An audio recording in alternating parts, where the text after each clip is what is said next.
Pemirsa, aplikasi Peduli Lindungi ditengarai disalahgunakan oleh sebagian pihak untuk mencuri data para penggunanya. Namun Kemenkominfo menyatakan aplikasi tersebut aman untuk digunakan dan masyarakat diharapkan untuk tidak percaya pada hoaks terkait aplikasi ini. Aplikasi Peduli Lindungi sudah mulai digunakan oleh sebagian besar masyarakat sejak April 2020. Aplikasi ini menjadi salah satu cara bagi pemerintah untuk melakukan tracing terhadap paparan COVID-19. Namun baru-baru ini aplikasi tersebut juga digunakan pemerintah untuk melakukan pengecekan apakah nama seseorang terdaftar dalam program vaksinasi yang dilakukan pemerintah. Terkait hal itu, muncul kabar bahwa aplikasi ini disalahgunakan oleh sebagian orang untuk mencuri data para penggunanya. Dikutip melalui medcom.id, Jubir Kemenkominfo, Dedi Permadi mengatakan agar masyarakat tidak percaya dengan isu yang beredar dan mengajak untuk menginstal Peduli Lindungi. Selain itu, provider yang digunakan menggunakan sistem keamanan berlapis. Lebih lanjut, hoaks berantai terkait aplikasi ini sudah ada sejak April 2020 lalu, ketika aplikasi ini mulai diluncurkan dan digunakan. Memang dalam penggunaan aplikasi ini, masyarakat diminta untuk dapat berpartisipasi aktif, yaitu untuk terus mengaktifkan Bluetooth dan juga lokasinya, agar penyebaran dari virus COVID-19 ini dapat diketahui dengan lebih cepat dan kontak tracing dapat dilakukan dengan maksimal, karena aplikasi ini akan mencari tahu di mana posisi kita berada dan apakah kemungkinan besar kita sudah terpapar virus COVID-19 atau tidak. Dari Jakarta, Soza Hutapea, Sinta Novita, Metro TV. Aplikasi dan situs Peduli Lindungi dituding bisa mencuri data pribadi seseorang jika menggunakannya. Padahal aplikasi ini menjadi salah satu akses masyarakat untuk bisa mengecek apakah namanya sudah terdaftar dalam program vaksinasi COVID-19. Untuk mengetahui bagaimana aplikasi ini bekerja serta menjawab keraguan masyarakat terkait data yang mungkin dicuri, kita telah terhubung dengan Menkominfo Joni G. Plate. Selamat malam Bang Joni. Selamat malam Rara, selamat malam juga pemirsa Metro TV. Ya, Bang Joni, aplikasi Peduli Lindungi ini disebut rawan pencurian data pribadi penggunanya. Bagaimana tanggapan dari Kominfo? Aplikasi Peduli Lindungi ini aplikasi yang disiapkan oleh pemerintah. Jadi pemerintah tidak mungkin mencuri data rakyatnya. Justru aplikasi ini dibuat untuk kepentingan masyarakat, kepentingan rakyat, ya. Aplikasi Peduli Lindungi ini bekerja sama dengan instansi pemerintah yang lain termasuk BSSN ya untuk menjaga security sistemnya. Dan aplikasi Peduli Lindungi ini bekerja di bawah payung hukum yang kuat. Ada Permenkominfo 171, ada 257 yang mengatur tentang data dan dia mengacu kepada PP 71 dan Permenkominfo ya yang terkait dengan informasi dan data elektronik ya. Aplikasi Peduli Lindungi ini dikembangkan terus. Kalau dulu tadi seperti disampaikan itu hoax yang dulu ya di versi 222. Sekarang ada versi yang baru untuk kepentingan vaksinasi. Ada 4 lah yang harus fungsi yang dipakai, yang digunakan ya. Yang pertama, aplikasi ini dipergunakan dalam rangka surveillance kesehatan oleh pemerintah dalam menangani penyebaran COVID. Ini tahap awal dulu. Lalu yang kedua ini digunakan dalam rangka fasilitasi tatanan new normal atau kehidupan baru waktu itu. Sekarang aplikasi ini sudah dikembangkan dan digunakan untuk apa? Dalam rangka satu data vaksinasi ya, satu data vaksin, yaitu apa? Aplikasi ini dalam rangka registrasi dan verifikasi penerima vaksin program pemerintah dan aplikasi yang nanti akan menampilkan elektronik sertifikat vaksin COVID-19. Nah, dengan menggunakan aplikasi ini, maka data masyarakat ya dan peserta-peserta vaksinasi itu terdata dengan baik dan terlindungi dengan baik. Baik, Bang Joni, mengenai aplikasi Peduli Lindungi mengenai program vaksinasi, ketika kemudian masyarakat ingin mengecek apakah dirinya merupakan calon penerima vaksin, kan kemudian harus memasukkan data seperti NIK. Nah, ini bagaimana menjawab keraguan masyarakat mengenai keamanan data yang dicantumkan nanti di aplikasi Peduli Lindungi ini? Aplikasi data-data masyarakat itu ada dijaga, dikawal oleh pemerintah. Ya, termasuk data-data yang berkait dengan kependudukan. Karena apa? Dalam rangka mendata ini kan harus tepat orang, ya harus tepat juga tempatnya, jangan sampai double, Ya ini ada 181 juta lebih nanti yang akan divaksinasi. Jadi perlu data yang akurat. Apalagi nanti vaksinasinya bukan cuma 1 kali, 2 kali yang harus diatur dengan benar. Nah, pemerintah tentu akan menjaga betul ya, menjamin bahwa data masyarakat itu terlindungi dengan baik. Dan data ini hanya digunakan untuk keperluan vaksinasi. Tidak boleh digunakan untuk yang lain. Kalau digunakan untuk yang lain, maka itu melanggar hukum. Yang melanggar hukum pasti akan dikenakan sanksinya ya. Keputusan Menteri Kominfo nomor 253 misalnya tahun 2020 ya, ini mengatur, keputusan Menteri Kominfo 171 ini mengatur penetapan aplikasi Peduli Lindungi dalam rangka pelaksanaan surveillance kesehatan coronavirus disease ini dan ya dalam rangka vaksinasi.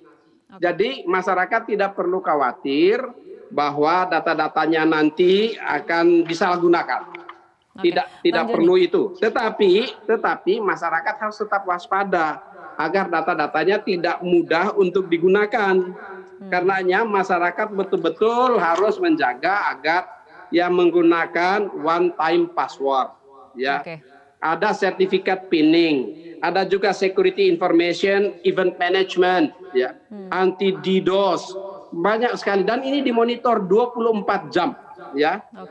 Dimonitor betul, ada menjaga performance test. Jadi keperluan ini secara teknis dijaga dengan baik, kemudian dikelola oleh pemerintah dan dipastikan hanya digunakan untuk keperluan vaksinasi, tidak boleh untuk keperluan yang lain. Ya, Bang Joni, selain kemudian aplikasi ini fiturnya kemudian di-upgrade, untuk sistem keamanannya sendiri seperti apa agar kemudian publik juga kemudian memahami bahwa pengguna aplikasi aman dan terhindar dari phishing ataupun malware? Ya, yang pasti bahwa security system ini harus tinggi dan harus kuat ya.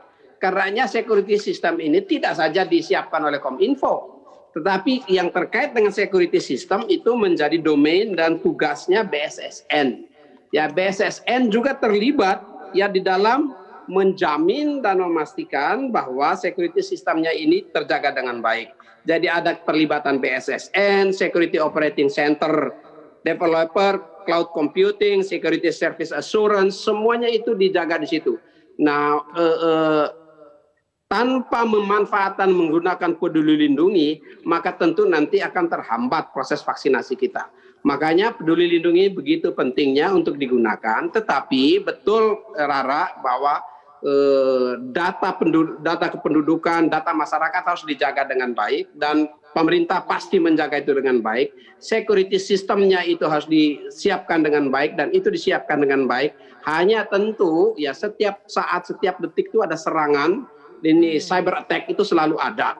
Ya, karenanya masyarakat juga harus menjaga agar data-datanya yang dimasukkan ke Peduli Lindungi cukup dan terbatas hanya yang diminta. Jangan menambah data. Ya, dan selalu menggunakan one time password sehingga kerahasiaannya itu tetap terjaga. Baik, Bang Joni, kita akan lanjutkan kembali perbincangan, tapi kita akan ikuti jeda berikut terlebih dahulu.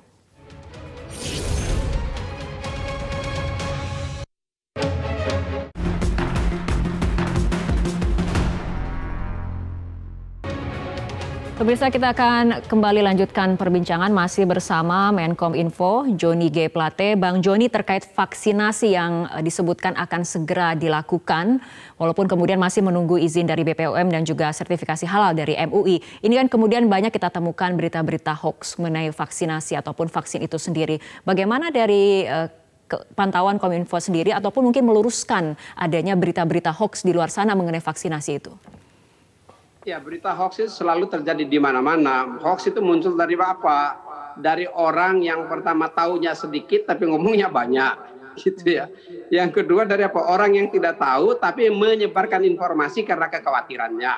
Nah, saya bisa sampaikan di sini bahwa ya terkait dengan vaksin ini janganlah mengedarkan berita hoax. Satu sumber informasi yang pasti yang menjadi panutan dan menjadi acuan masyarakat adalah yang disampaikan oleh juru bicara yang resmi oleh pemerintah atau oleh pejabat-pejabat langsung yang ditunjuk oleh pemerintah. Ya, itu yang benar, yang lain dari itu enggak. Karena apa? Itu bisa saja bias. Dan para ahli yang menyampaikan pendapatnya tentu kita hormati. Ya, dalam rangka untuk menjaga, mengawal dan kontrol. Tetapi banyak juga pendapat-pendapat yang barangkali oleh para ahli itu disampaikan dengan benar, tetapi mengacu pada informasi dan data yang terbatas. Ya, ini yang mengakibatkan barangkali penafsiran yang bias. Kami menyarankan betul, pemerintah sudah menunjuk 5 orang juru bicara resmi pemerintah, dan itu selalu menyampaikan dan mengupdate informasinya kepada masyarakat. Itulah acuannya. Di luar informasi itu, apabila ada hoax, ya, Kominfo tentu berkoordinasi melakukan verifikasi bersama instansi terkait. Ya, kalau terkait dengan pengujiannya tentu dengan BPOM. Dan Presiden sendiri, Bapak Presiden sendiri mengingatkan betul bahwa vaksin yang akan kita gunakan di Indonesia ini harus melalui landasan-landasan ilmiah dan saintifik yang betul-betul benar. Harus mengikuti tahapan-tahapan uji klinis yang benar. Dan untuk itu nanti harus memiliki setidaknya dua izin. Yang pertama sertifikasi dari MUI terkait kehalalan, yang kedua authorization emergency use authorization-nya ya itu oleh BPOM. Yang saat ini kedua lembaga itu bekerja secara sungguh-sungguh serius. Begitu itu ditetapkan, maka proses vaksinasi dimulai. Yang untuk sementara itu dijadwalkan untuk Bapak Presiden, kita dijadwalkan tanggal 13, mengacu kepada 2 standar sertifikasi itu. Nah, mengenai vaksinasi dan juga informasi yang benar dan juga jelas, apakah kemudian ini juga bisa diakses oleh masyarakat di aplikasi Peduli Lindungi? Di Peduli Lindungi kan saat ini yang terkait dengan aksesnya terkait dengan informasi-informasi. Ada banyak sekali website ya, website dari Kementerian Kesehatan, dari mana-mana itu semuanya ada banyak yang bisa memberikan akses informasi kepada masyarakat. Peduli Lindungi ini dalam rangka vaksinasi ini 2 tujuan utamanya. Tujuan utama yang pertama itu tadi adalah untuk melakukan registrasi dan verifikasi. Baik. Ya. Vaksinasi itu yang pertama, dari registrasi dan verifikasinya di Peduli Lindungi. Yang kedua nanti untuk memastikan sudah melakukan vaksinasi melalui penerbitan elektronik sertifikat COVID-19 yang nanti muncul di setiap handphone yang dari setiap pemilik handphonenya yang sudah terdaftar. Jadi semuanya nanti akan dilakukan secara elektronik.